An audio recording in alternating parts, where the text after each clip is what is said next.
Students, BSc second year के advanced calculus उच्च kiln के इस सेकंड लेक्चर में हम देखते हैं एक थ्योरम से सीमा की अद्वितीयता, यूनिकनेस ऑफ लिमिट। ये बहुत ही इंपॉर्टेंट थ्योरम है।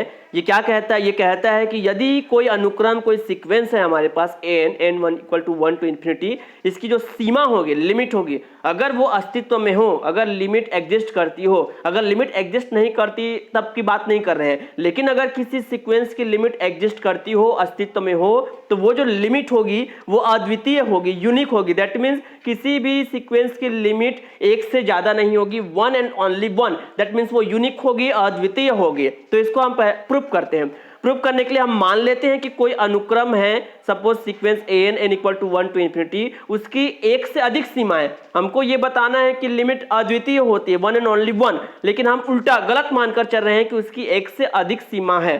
तो एक से अधिक सीमा है तो मान लेते हैं उस सीक्वेंस की लिमिट है L1 और उसी सीक्वेंस की एक दूसरी लिमिट है L2। दो लिमिट है L1 और L2। अब हमको ये बताना है कि सीमा अद्वितीय है, यूनिक है, लेकिन हमने यहाँ पर माना है L1 और L2 दो लिमिट। तो यूनिक होने के लिए हमको क्या प्रूव करना पड़ेगा? हम दर्शाएंगे कि L1 और L2 ये दोनों लिमिट जो है वो अलग अलग ना होकर वो दोनों सेम है। That means L1 equal to L2 एक ही लिमिट है। दैट मीन्स सीक्वेंस की जो लिमिट हो जाएगी वो यूनिक हो जाएगी। तो हमको ये प्रूव करना है।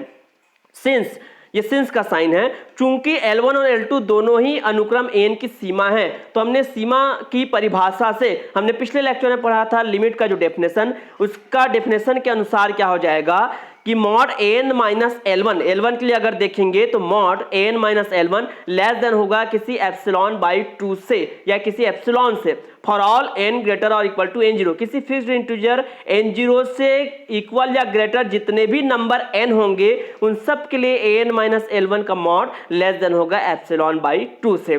उसी प्रकार ये L2 भी अनुक्रम की सीमा है, तो मॉड n माइनस L2 ये भी क्या हो जाएगा? Less than epsilon by 2 for all n greater और इक्वल टू n0, जहां n0 जो है वो स्थिर प्राकृत संख्या है, एक फिक्स्ड नेचुरल नंबर है, और एप्सिलॉन जो है वो ग्रेटर देन है 0 से। अब ये equation 1, this is equation number 2। अब हम मॉड L1 माइनस L2 की वैल्यू फाइंड करते हैं। इसकी वैल्यू क्या आती है? हमने इसको ऐसा अरेंज कर दिया माइनस n प्लस n, ताकि इसमें कोई प्रभाव ना पड़े। ये ऐसा हो गया। अब हम क्या करेंगे? ये L1 माइनस n ये एक टर्म हो गया और n माइनस L2 ये दूसरा टर्म हो गया। अब हम मॉड को क्या करेंगे? ब्रेक करेंगे। तो ब्रेक करेंगे तो हम जानते क्या है? हम ये जानते हैं कि mod x1 plus x2 less और इक्वल होता है mod x1 plus mod x2। तो ये वैल्यू क्या हो जाएगी? ये वाली हो जाएगी मॉड L1 माइनस n और plus mod n minus L2। यहां से क्या करते हैं? हम माइनस को कॉमन ले लेते हैं, तो ये इस तरह से आ जाएगा। अब चूंकि यहां पर फिर रीजन देंगे ब्लैक पेन से, क्या? सिंस मॉड माइनस एक्स और मॉड एक्स ये दोनों इक्वल होते हैं, तो ये माइनस का मॉड जो हो जाएगा पॉजिटिव आ जाएगा। दैट मीन्स हमको ये मिल जाएगा।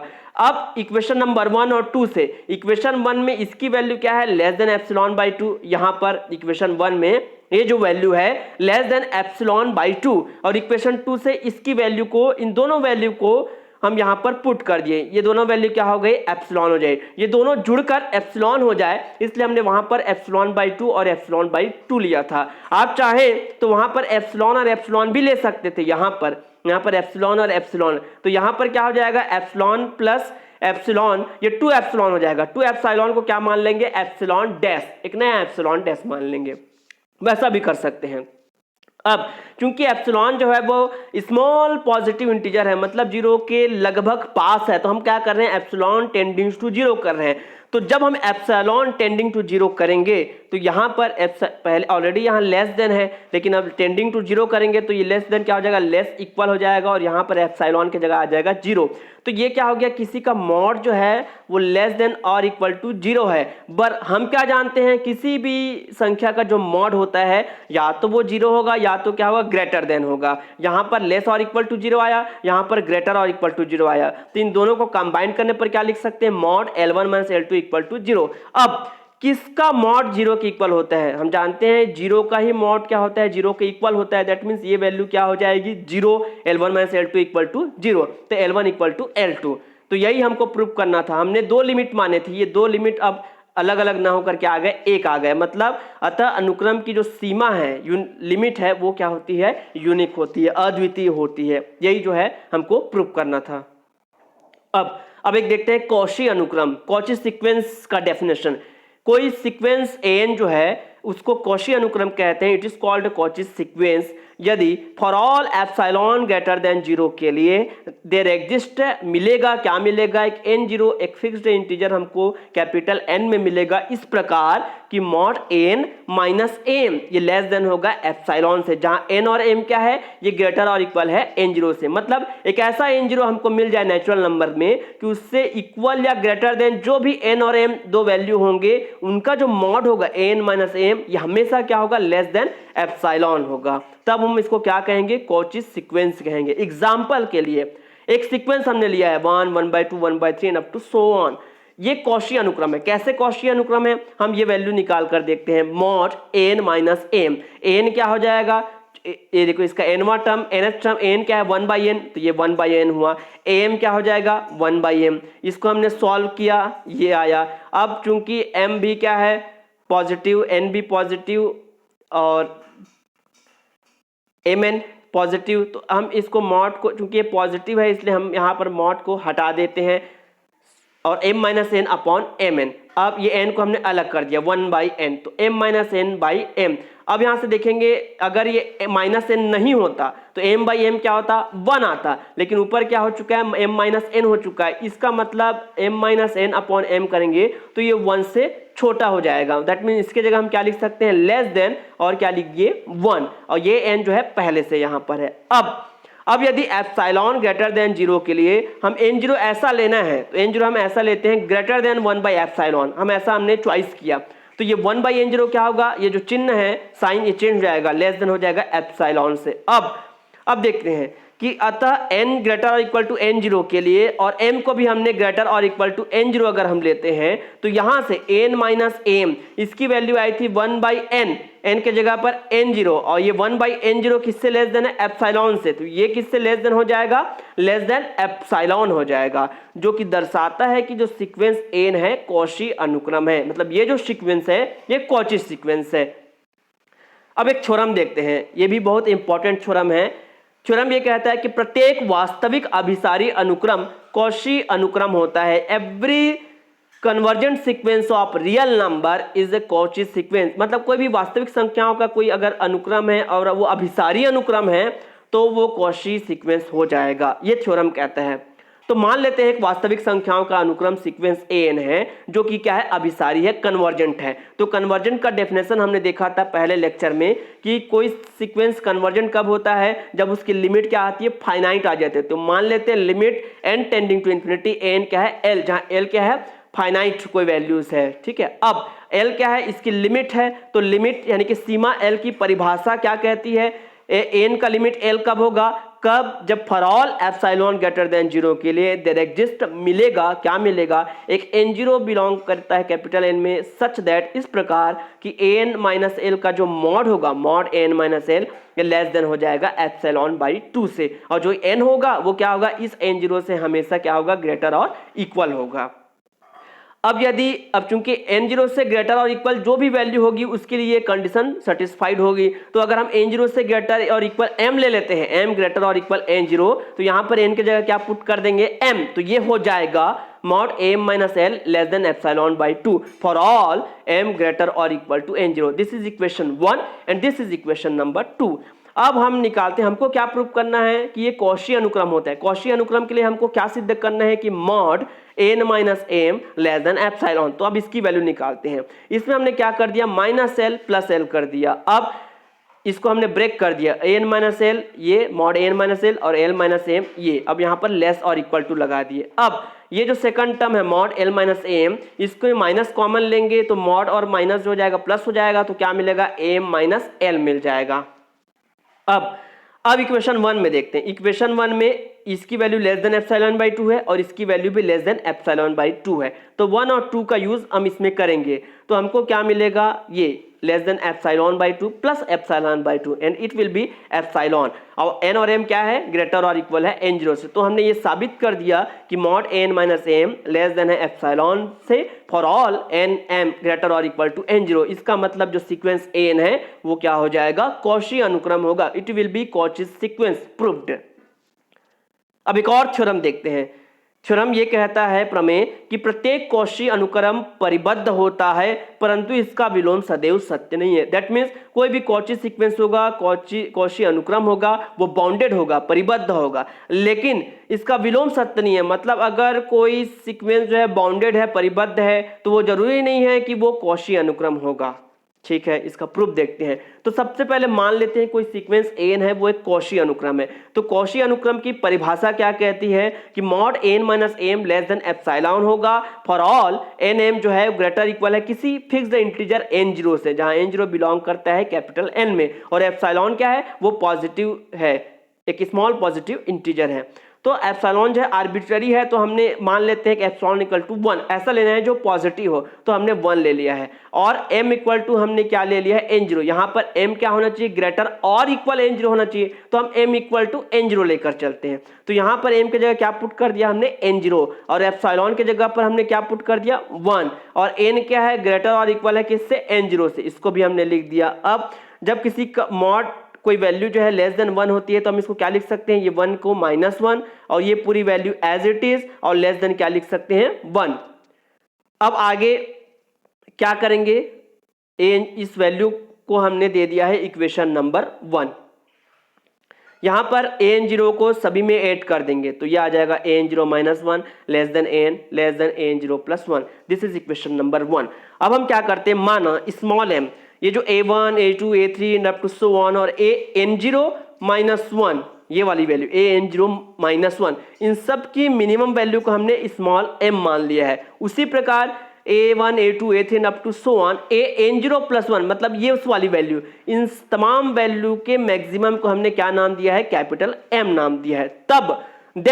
तब क्या हो जाएगा, अब देखिए m जो है इन सब का मिनिमम है, मतलब इन सब में जो सबसे लेस देन है कौन, स्मॉल m, इन सब का जो मिनिमम होगा वो m होगा। मतलब m जो है वो a1 से भी लेस और इक्वल होगा, a2 से भी लेस और इक्वल होगा, तो an0 -1 से भी क्या है, लेस और इक्वल टू है। उसी प्रकार कैपिटल M जो है इन सब का मैक्सिमम है, मतलब कैपिटल M इन सभी से ग्रेटर देन या इक्वल टू होगा। तो ये जो लास्ट टर्म है an0 + 1, इससे भी क्या होगा, m जो है ग्रेटर और इक्वल होगा, या दूसरे शब्द हम कह सकते हैं ये वाली जो वैल्यू है ये इस कैपिटल M से क्या होगी, लेस और इक्वल होगी। तो हमने लिखा an0 + 1 लेस और इक्वल है कैपिटल M से। This is equation number 2। अब इक्वेशन 1 और 2 समीकरण 1 व 2 से कंबाइन करके लिखते हैं। तो समीकरण 1 में क्या है और 2 में क्या है, यहां पर देखेंगे m लेस और इक्वल है an0 -1, इसको वैसे लिख देंगे। अब ये an0 -1 किससे लेस देन है, यहां पर an0 -1 लेस देन है an से, तो हमने ये लिख दिया, इसकी वैल्यू इससे लेस देन है। और ये an जो है ये an लेस देन है an0 + 1 से, तो यहां पर हमने लिखा an लेस देन है an0 + 1 से। अब ये an0 + 1 यहां पर ये लेस और इक्वल है किससे, कैपिटल M से, तो ये हमने लिख दिया। तो फाइनली हम क्या लिख सकते हैं, ये जो स्मॉल m लेस और इक्वल है an से ये, और an जो है वो लेस और इक्वल है किससे, कैपिटल M से, और n यहाँ बिलोंग करता है नेचुरल नंबर में, सेट ऑफ नेचुरल नंबर में।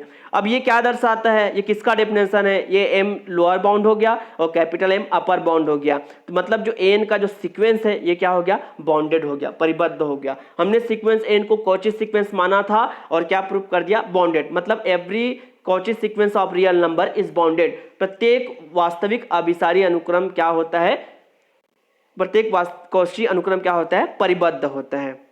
ये प्रत्येक कॉची अनुक्रम जो है वो परिबद्ध होता है, बाउंडेड होता है। अब इसका विलोम सदैव सत्य नहीं है, तो अब इसका विलोम देखते हैं। तो मान लेते हैं एक सीक्वेंस, एक एग्जांपल लेते हैं जो ये साबित करें कि विलोम सत्य नहीं है। तो हमने एक एग्जांपल लिया sequence -1 to the power n n equal to 1 to infinity. अब इस प्रकार लेते हैं कि ये परिबद्ध है, हमने बाउंडेड लिया है। अब देखना है कि वो कॉची है या नहीं। तो चूंकि ये बाउंडेड है, बाउंडेड इसलिए है क्योंकि इसकी वैल्यू जो होगी n की वैल्यू अगर रखते जाएं तो -1 1 -1 1 मतलब -1 और 1 ही इसकी दो वैल्यू आएगी। तो इन्हीं दो वैल्यूज पर ये क्या है, बाउंडेड है, परिबद्ध है। अब कॉची सीक्वेंस के लिए हम क्या फाइंड करते हैं, मॉड n माइनस एम, ये लेस देन एप्सिलॉन होना चाहिए कॉची सीक्वेंस के लिए। देखते हैं, चलिए n की वैल्यू हमने रख दिया ये -1 to the power n minus am की वैल्यू रख दिया -1 टू द पावर m। अब देखिए, अब n की वैल्यू रखते जाएंगे 1 से अप टू सो ऑन, और m की वैल्यू भी 1 2 3 and up to so on. तो n की वैल्यू या तो सम होगी या तो विषम होगी, वैसे m भी या तो सम होगा या तो विषम होगा। हम एक केस लेकर चलते हैं, एक ऐसा केस कि यदि n इक्वल टू सम है, इवन नंबर है, और m जो है वो विषम है, ऑड नंबर है, तब क्या होगा। तो अगर n सम है तो इसकी वैल्यू 1 आएगी, पॉजिटिव आ जाएगी, 1 आ जाएगी। और -1 टू द पावर m में अगर ऑड नंबर लेंगे तो ये क्या मिलेगा, -1 मिलेगा। दोनों को ऐड कर दिए, क्या मिला, mod 2, दैट मीन्स 2। मतलब mod n माइनस m की वैल्यू क्या आ गई, 2 आ गई। अब चूंकि एप्सिलॉन आर्बिट्ररी है तो मान लेते हैं एप्सिलॉन इक्वल टू 1, जो कि पॉजिटिव है, हमने 1 ले लिया है। तो अगर एप्सिलॉन हम 1 लेते हैं और यहाँ पर इसकी वैल्यू क्या आई है, 2 आई है, तो mod n minus m equal to 2 आई है, और ये एप्सिलॉन की वैल्यू 1 है, दैट मीन्स 2 जो है वो ग्रेटर देन हो जाएगा किससे, एप्सिलॉन से। मतलब ये जो mod n माइनस एम ये किससे ग्रेटर हो गया, एप्सिलॉन से। लेकिन कॉची सीक्वेंस के लिए क्या होना चाहिए था, लेस देन एप्सिलॉन। तो ये क्या दर्शाता है, जो दर्शाता है कि ये कॉची अनुक्रम नहीं है, it is not Cauchy sequence. मतलब हमने क्या प्रूव किया कि प्रत्येक Cauchy sequence, every Cauchy sequence is bonded, प्रत्येक कॉची अनुक्रम परिबद्ध होता है, परंतु इसका जो विलोम है वो सदैव सत्य नहीं है। ये हो गया प्रूव्ड। अब एक क्वेश्चन देखते हैं। क्वेश्चन ऐसा आता है कि दर्शाइए कि कोई सीक्वेंस दिया होगा हमारे पास, वो अभिसारी है, कन्वर्जेंट है, और उसकी लिमिट, उसकी सीमा भी हमको ज्ञात करनी है।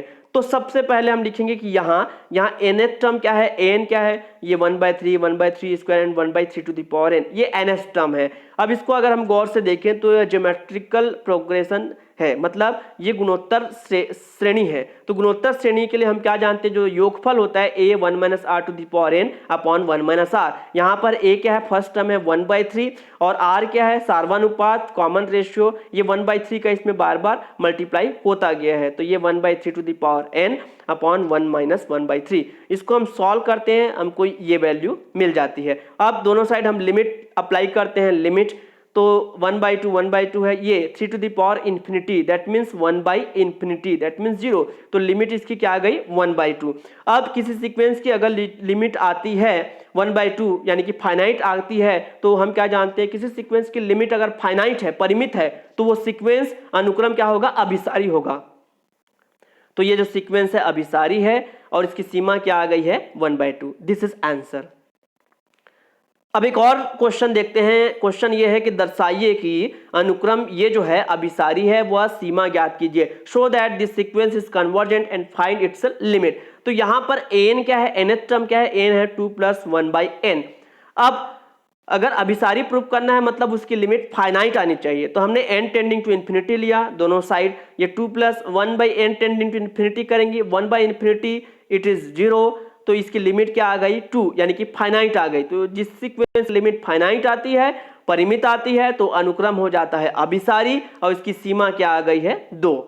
एक और क्वेश्चन देखते हैं। दर्शाइए कि एक अनुक्रम है जहां n की वैल्यू ये दिया हुआ है, तो इसको हमें अभिसारी प्रूव करना है। किसको, इस सीक्वेंस को। तो हम पहले लिख लेते हैं सॉल्यूशन में सबसे पहला डायलॉग कि यहाँ n की वैल्यू ये दिया हुआ है 1 + 1/n to the power n। अब द्विपद प्रमेय से, बाइनोमियल थ्योरम से हम क्या जानते हैं, 1 + x to the power n क्या होता है, 1 + nx + n(n-1/2 x² + n(n-1 n-2/3 x³ and up to so on. अतः n में क्या है हमारा 1 + 1/n to the power n, यहाँ पर x के जगह पर क्या है 1/n। तो ये द्विपद प्रमेय इसमें अप्लाई करते तो क्या होगा, 1 + n और ये वैल्यू है x, तो 1 + nx plus n(n-1/2 x, that means इसका square, plus n(n-1 n-2/3 into इसकी power 3 and up to so on. अब ये 1 हो गया, ये n कैंसर, इट विल बी 1। अब यहाँ से ये जो n है इसको बाहर निकालेंगे तो n, और ऑलरेडी n है तो n स्क्वायर हो जाएगा, अंदर क्या बचेगा 1 माइनस 1/n फैक्टोरियल 2, और ये n स्क्वायर है यहाँ पर प्लस, यहाँ भी ऐसे ही करेंगे, यहाँ जो n है वो बाहर आएगा, यहाँ भी n बाहर आएगा, तो n 2 और एक 3, तो ये हो जाएगा n टू द पावर 3। अंदर क्या बचेगा 1 minus 1/n, 1 minus 2/n factorial 3, और ये जो n क्यूब है यहाँ पर आ जाएगा। अब इस नेक्स्ट लाइन में क्या करेंगे, ये तो एज इट इज है, यहाँ पर n स्क्वायर कैंसिल हो जाएगा, यहाँ पर n क्यूब कैंसिल हो जाएगा, and up to so on. अब हम लिमिट अप्लाई करते हैं, limit n tending to infinity, तो ये तो वैसा ही है, यहाँ पर 1/इंफिनिटी दैट मीन्स 0, यहाँ भी 1/इंफिनिटी मतलब 0, यहाँ 2/इंफिनिटी मतलब 0, इस तरह से आ जाएगा। फाइनली ये 1, इस 1 को हम लिख सकते हैं 1/फैक्टोरियल 1, इसको लिख सकते हैं 1/फैक्टोरियल 2, इसको लिख सकते हैं factorial 3, and up to so on. अब एक फार्मूला है, since e to the power x का फार्मूला है 1 plus x square by factorial 2 and up to so on, तो अगर x की जगह हम 1 रखते हैं तो क्या मिलेगा, e टू द पावर 1, मतलब e की वैल्यू क्या मिलेगी 1 plus 1 plus 1 by factorial 2 plus 1 by factorial 3 and up to so on. मतलब ये जो वैल्यू है, ये वाली वैल्यू ये किसके इक्वल है, e के, और e की वैल्यू क्या होती है 2 से 3 के बीच लाई करती है, मतलब e जो है फाइनाइट वैल्यू है। तो इसका लिमिट क्या आ गया फाइनाइट, तो जब जब सीक्वेंस की लिमिट फाइनाइट आती है, परिमित आती है, तो वो अनुक्रम, वो सीक्वेंस क्या हो जाता है, कन्वर्जेंट, अभिसारी हो जाता है। ये हो गया प्रूव्ड।